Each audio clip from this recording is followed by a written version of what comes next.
Berkeley, Caliph. The house at 1310 Haskell Street does not look worthy of a bitter neighborhood war.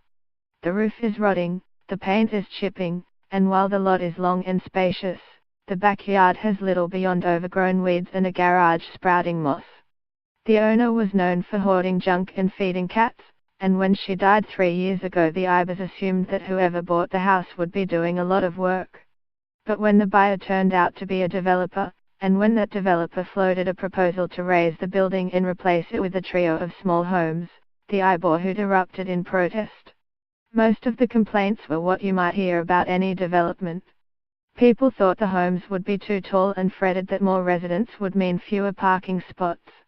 Other objections were particular to Berkeley, like a zoning board member's complaint that shadows from the homes might hurt the supply of locally grown food. Whatever the specifics, what is happening in Berkeley may be coming soon to a neighborhood near you.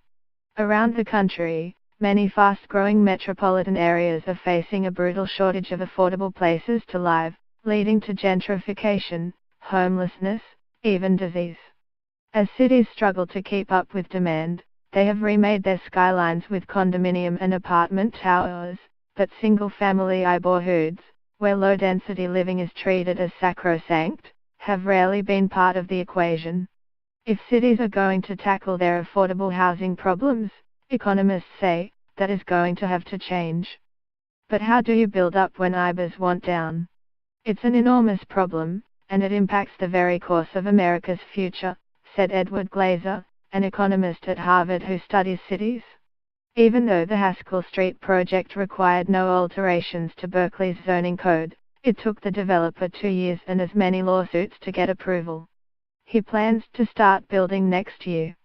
The Odyssey has become a case study in how California dug itself into a vast housing shortage, a downside, in part, of a thriving economy, and why the state legislature is taking power from local governments to solve it.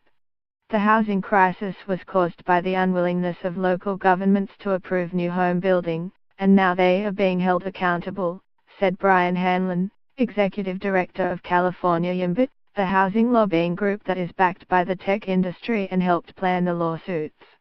Mary True, a retired graphic designer who fought the project, drew the same conclusion with a different spin: municipalities are losing their authority.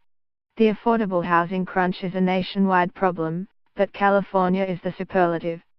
The state's median home price, at just over $500,000, is more than twice the national level and up about 60% from 5 years ago, according to Zillow. It affects the poor, the rich and everyone in between. In San Diego, one of the worst hepatitis outbreaks in decades has killed 20 people and was centered on the city's growing homeless population.